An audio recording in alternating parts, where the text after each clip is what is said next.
ఏందక్క నిఖిల్కి మీకున్న రిలేషన్? చాలా మంది లేడీస్ కూడా సోనియా హౌస్ లో ఉండకపోతే బెస్ట్, బాగుంటది అని చాలా మంది అన్నారు. ఏం మాట్లాడుతున్నావురా? నరాలు కట్ అయిపోయింది. అవునా? ఎందుకని రీజన్ ఏమన్నా తెలుసా?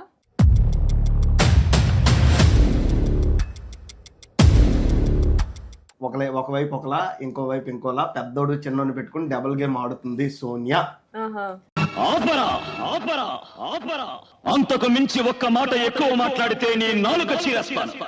అయితే చాలా మంది చెత్త ఉన్నారు, ఆ చెత్త బయటికి వెళ్ళిపోవాలని అన్నారు కదా మీరు. అంటే ఆ చెత్తగానే మీరు బయటకు వచ్చారా? వేసేసాడు, బాగా వేసేసాడు. వెళ్ళిన తర్వాత ఎమోషనల్ గా ఈ కంటెస్టెన్సీ ఎందుకు అసలు కనెక్ట్ అయిపోతున్నారు? ఒక మనిషికి ఎమోషనల్ గా కనెక్ట్ అవుతున్నారు ప్రతి ఒక్కరు, ఎందుకు? రీజన్ ఏంది? అంటే ఆ బిగ్ బాస్ లో ఉన్న మహత్యమా,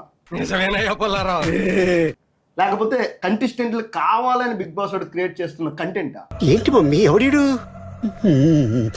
మన మనుషులం అన్న సంగతి అందరూ మర్చిపోయారా? మనం జంతువులం కాదు, మనం మనుషులము. మనకు ఎమోషన్సే ఫస్ట్ ఉంటాయి. అంటే అది ఈ హగ్గలు, ఈ ముద్దులు బిగ్ బాస్ తెలుగు ఆడియన్స్ చూస్తారా అని తెలిసి చేసుకుంటున్నారా? అంటే మీరే అని కాదు, ప్రతి ఒక్కరు. లేదా బిగ్ బాస్ వాళ్ళు చేయమంటే చేస్తున్నారా?